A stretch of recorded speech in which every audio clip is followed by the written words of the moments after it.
Software industry আসলে কাজ করে যে জিনিসগুলো নিয়ে ফ্রিল্যান্সিং করব, আমি আমার মন মতো কাজ করব, নিজে একটা সফটওয়্যার কোম্পানি খুলে ফেলবো। টেরও পাইলাম না একটা আপডেট চলে আসছে। একটা ইউজার এক্সপেরিয়েন্স কিন্তু ইঞ্জিনিয়ার করা যায়। নতুন কিছু করার যে ইচ্ছা বা আকাঙ্ক্ষা সেম জিনিস কিন্তু আমরা অন্যান্য ইন্ডাস্ট্রিতে দেখি না। রিয়েল লাইফে ইটস অ্যাকচুয়ালি কোন ক্রাইটেরিয়ার উপরে ডিপেন্ড করে আমি চিন্তা করব যে আমার কম্পিউটার সায়েন্সের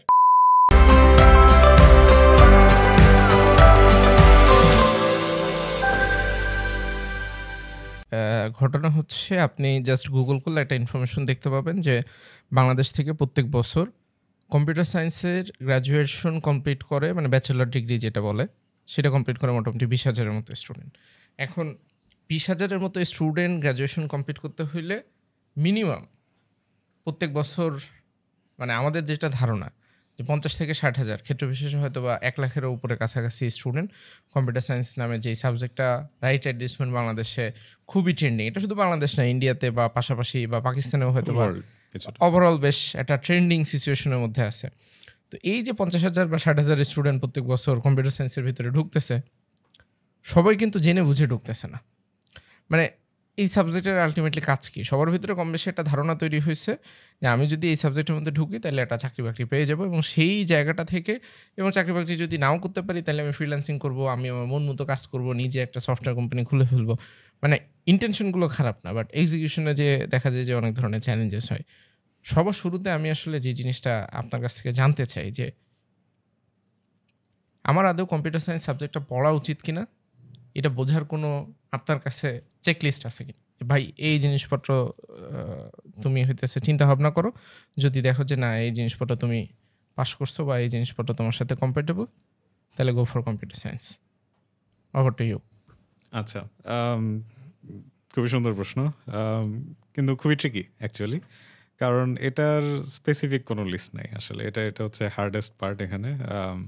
কিছু জিনিস আমরা হয়তো বলতে পারবো যে ওকে, এই জিনিস একটু খেয়াল রাখার চেষ্টা করো। কিন্তু আসলে সে যখন ফিল্ডে নামবে তার যে ডিফারেন্ট এক্সপেরিয়েন্সটা হবে এটা আসলে কমপ্লিটলি ডিফারেন্ট।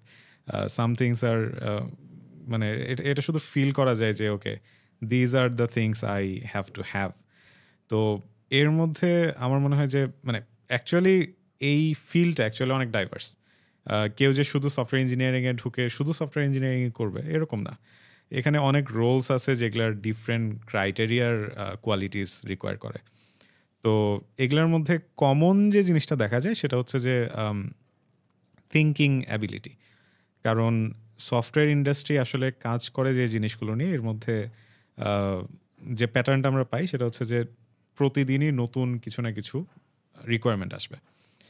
লেটস সে যে আমার আমার একটা সিম্পল সফটওয়্যার ছিল, সেটা একসময় আমি গ্লোবালি পপুলারিটি পাচ্ছে, সো আমার আই হ্যাভ টু স্কেল ইট। তো এরকম ছোট আমি একটু ইন্টারাপ্ট করতে চাই। এটার সাথে একটা এক্সাম্পল যদি এড করে দেই। ফর এক্সাম্পল আমরা এই যে প্রত্যেকদিন Facebook ইউজ করি, YouTube ইউজ করি বা Instagram ইউজ করি। প্রত্যেকটা টুল কিন্তু একেকটা সফটওয়্যার। সেখানে দেখি আমি প্রত্যেক মাসে নতুন, নতুন করে ফিচার আপডেট আসে। হুম, সেম জিনিস কিন্তু আমরা অন্যান্য ইন্ডাস্ট্রিতে দেখি না। আপনি কি দেখছেন প্রত্যেকদিন ধান চাষ করার ১০ টা নতুন উপায় বের হইছে। প্রত্যেক মাসে, মাসে কিন্তু এত ফাস্ট ইভলভ করে না। আপনি একটা রাইট, গাড়ির দিকে তাকান। গাড়ির হয়তোবা ১ বছর ২ বছর পর, পর আসলে চেঞ্জেস আসে, আপডেট আসে, মডিফিকেশন আসে, ডিজাইনে চেঞ্জ আসে। কিন্তু এইরকম না যে প্রত্যেক মাসে গাড়ির ডিজাইন প্যাটার্ন থেকে শুরু করে ইঞ্জিনের মডেল এই সমস্ত, মানে ইঞ্জিনিয়ারিং এর পার্টগুলোতে আমার মনে হয় যে ডিফারেন্সিয়েশন আছে। Please continue. হ্যাঁ। তো এটা এটা আসলে ট্রু যে সফটওয়্যার সাইডে আসলে যত রকম চেঞ্জ আসে, লেটস সে একটা জিনিস আমি গতকালকে একভাবে কাজ করতেছিলাম, আমি ইভেন টেরও পাইলাম না একটা আপডেট চলে আসছে, আমি দেখতেছি যে ভিউ পুরো চেঞ্জ হয়ে গেছে। আগে একভাবে করতাম, এখন আরো বেটার ওয়েতে করতেছে। তো ইঞ্জিনিয়ারিং যে শুধু মানে টেকনিক্যাল সাইডে এমনও না, একটা একটা ইউজার এক্সপিরিয়েন্স কিন্তু ইঞ্জিনিয়ার করা যায়, যে কোনভাবে করলে একটা ইউজার মানে হ্যাপিলি জিনিসটাতে মোর এঙ্গেজ থাকতেছে। তো ফেসবুক বা ইউটিউব এগুলোর অ্যালগোরিদমও কিন্তু ওগুলোর উপর ডিপেন্ডেন্ট, যে মানুষের বিহেভিয়ার কেমন। তো আসলে দেখা যায় যে অনেক ডাইভার্স ক্যারেক্টারিস্টিক্সের উপর বেস করে একটা প্রোডাক্ট আসে, অ্যান্ড ইটস নট লিমিটেড। তো আমাদের এই যে যে রেভলিউশনটা হয়েছে, এই মানে আমি কি বলবো যে আহ, কিছুটা, টেকনোলজি রেভলিউশন বা হ্যাঁ। এআই, তো চ্যাটজিপিটি যেগুলো বলে। এদিকে আসলে it's like whole new world. এখানে অনেক কিছুই করা পসিবল এবং সবচাইতে মজার বিষয় হচ্ছে যে এখানেই সব মানুষ ইনভলভ হয়ে যাইতেছে ইভেনচুয়ালি। ইভেন ফিউচারে যা যা আবিষ্কার হইতেছে নতুন নতুন টেকনোলজি, সেটাও এটার মানে কাইন্ড অফ সেম চ্যানেল দিয়ে যাইতেছে। তো মূল প্রশ্নে যদি ফেরত যাই যে আমার একটা মানুষ কোন কোয়ালিটিস থাকলে আসলে এই ফিল্ডে জব করতে আসা উচিত, এটা ইট শুড বি আমার অ্যাবাউট। কোশ্চেনটা ছিল যে কোন ক্রাইটেরিয়ার উপরে ডিপেন্ড করে আমি চিন্তা করব যে আমার কম্পিউটার সায়েন্সের সাবজেক্টটা চুজ করা উচিত, মানে অ্যাজ এ স্টুডেন্ট। আচ্ছা আচ্ছা, এটা আমি আমার স্টোরি দিয়ে যদি বলি যে আমি আসলে শুরুর দিকে আমি কম্পিউটার ইঞ্জিনিয়ার কি বা কম্পিউটার সায়েন্স কি এগুলো কিছুই বুঝতাম না। সোজা হিসাব যে I don't know what it means. আমি ইভেন ভার্সিটি লাইফেও যখন শুরুতে ঢুকছি, I did not have any idea যে এখানে ঢুকে আমি আসলে কি করব। মানে আসলে কি করব, এটা এই কথাটা বললাম বিকজ আমার ওই সময় আমি যা জানতাম আর এখন যা জানি এটার মধ্যে বেশ বিশাল বড় ফারাক আছে। তো ওই সময় আমি কোন ইন্টারেস্ট থেকে এই জিনিসটাতে ঢুকছিলাম সেটা কিছুটা রিলেটেড। ফর এক্সাম্পল, আমি একটা গেম দেখে আমার মনে হইতো যে এই গেমের মতো আমি যদি এরকম একটা কিছু বানাইতে পারতাম, বা আমার এই লেভেলটা ভাল লাগে না, আমি এইখানে এই জিনিস করতে পারলে খুবই ইন্টারেস্টিং হইতো। তারপর ধরেন আমি একটা সফটওয়্যার ইউজ করতেছি, আমার মনে হইতেছে যে না, এটাতে আমার এই জিনিসটা ভালো লাগতেছে না, আমি আমি বানাইলে আরো ভালো কিছু বানাইতাম। তো এরকম ইন্টারেস্ট থেকে যে আমি যা যা ব্যবহার করতেছি নিত্যদিনে, তার মধ্যে আমার মনে হইতেছে যে আমি মানুষকে হয়তো আরো বেটার সলিউশন দিতে পারি, আমি আরো ক্রাফটিং এর একটা ব্যাপার যে আমি নিজে রাইট। তৈরি করব। হ্যাঁ, তো এই জিনিসটা যদি থাকে তাহলে এই ফিল্ডে অনেক মজা পাওয়া যায়। ডেফিনিটলি সেটাই শুরুতে পাবো না আমরা। ওই ধরনের পজিশনে যেতে কাউকে হয়তো লেটস সে যে শুরুতেই একটা এন্টারপ্রেনারশিপে ঢুকে যেতে হবে। যদি তার যে ক্রাফটসম্যানশিপটা আছে সেটা যদি সে আইটি ফিল্ডে ইউজ করতে চায়, they have to take some lead on that. Otherwise you can take others ideas and work on them. Let's say আমার এই জিনিসগুলোতেই আমি আমার নলেজটাকে ইউজ করতে চাই, সেটাকে বেটারমেন্ট করতে চাই। তো মোর লাইক রিয়েল লাইফে আমরা যা যা ইউজ করতেছি সেইটার মধ্যেই আমি হয়তো বেটার কোনো ওয়ে দেখতেছি যেটা অন্য কেউ করতেছে না, which I could probably do. তো এরকম ইন্টারেস্ট থাকলেও আসলে এই ফিল্ডটা is the thing where you get involved. পাশাপাশি এখানে লেটস সে যে আরও অনেক রকম কম্পিটিশনও আছে।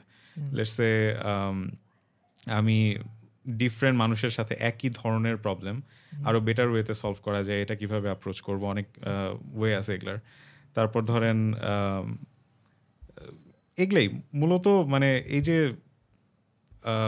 নতুন কিছু করার যে ইচ্ছা বা আকাঙ্ক্ষা, এই জিনিসটা থেকে আসলে এই জিনিসটা চলে আসে, কনভার্সনটা। একটা জিনিস কি কোনোভাবে কানেক্টেড কিনা যে আমি আসলে যদি ম্যাথ ভালো পারি, আমি যদি সায়েন্সের সাবজেক্টগুলো ভালো পারি, আমি যদি একটু ফিজিক্স ভালো বুঝি, আমি যদি একটু কেমিস্ট্রি ভালো বুঝি, হ্যাঁ, তাইলে আমার কম্পিউটার সায়েন্সে আসা উচিত। মানে এই যেমন এমবিবিএস এর ক্ষেত্রে কি হয়?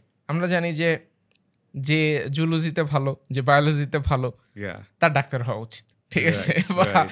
ডাক্তার হইতে হইলে এই জিনিসগুলো ভালো জানতে হবে, বা হ্যাঁ, এই জায়গাতে তার একটা হিউম্যান বডি সম্পর্কে বা ওই সাবজেক্ট যেটা আছে সেটাতে তার জুলজিতে এটলিস্ট খুব ভালো মার্ক থাকতে হবে, এরকম একটা ব্যাপার। রাইট, তো রাইট। এরকম জিনিস আসলে কম্পিউটার সায়েন্সে আছে কিনা? Interesting. Hmm. Math definitely is the language of the world. মানে ডেফিনেটলি কেউ যদি ম্যাথে ভালো হয়, ইট মিনস যে তার আসলে চিন্তার ধরনটা ভালো, যার কারণে সে ম্যাথে ভালো, তো এরকম বলা যায়। কিন্তু আমি লেটস সে আমি যখন আমার ভার্সিটিতে কাজ করছি, I got to work with so many people, এর অনেকেরই ম্যাথে খুব বেশি ভালো ছিল না। ডেফিনেটলি যারা ম্যাথে ভালো ছিল, they kind of grow up very fast. ম্যাথে ভালো থাকলে প্রবলেম সলভিং বা হচ্ছে টেকনিক্যাল যেসব বিষয়গুলো, তারপর আমাদের নতুন যা যা টেকনোলজি আসতেছে, অনেক কিছুর সাথেই মানে রুট লেভেলে ম্যাথটাই রিলেটেড। অনেক কিছু ম্যাথ লেভেলে ভালো হওয়া লাগে, বাট রিয়েল লাইফে ইটস অ্যাকচুয়ালি একটু ডিফারেন্ট। যে ম্যাথে ভালো না হয়েও অনেক কিছু ভালো মতো করা যায়। ফর এক্সাম্পল, হয়তো আমার স্কুলে কেউ ভালো মতো একটা জিনিস শিখায় নাই, বা একটা অঙ্ক কিভাবে কাজ করে এই জিনিসটা আমরা অনেক সময় শিখি না। তো এইটা থেকে আমি নিজে একসময় রিয়েলাইজ করছি যে আমি যখন প্রবলেম সলভিং করতেছি, আমার নতুন একটা জিনিস শেখার পরে মনে হলো এইটা তো ওই জিনিসটার সাথে রিলেটেড, ওইটা তো এভাবেই কাজ করে। তো ওইটা যদি আমি ভালো মতো শিখে আসতাম, এইটা আমি অনেক দ্রুত শিখতে পারতাম। তো আমার যে লার্নিংয়ের পেসটা, এটা হয়তো ডিফারেন্ট হইতো আমি যদি স্কুল বা ভার্সিটিতে ম্যাথে ভালো হতাম বা ওই ম্যাথগুলো আন্ডারলাইং কোন সূত্রে কাজ করতেছে, সেই সূত্রটা আসলে কিভাবে আসলো? তো এগুলাও অনেক কিছু দেখা যায় যে যখন কেউ ভালো মতো বুঝে, সে আসলে প্রবলেমটাকে ইনটিউশন থেকে অ্যাপ্রোচ করতে পারে। তো সেইটা থেকে আসলে বেটার সলিউশন আসে।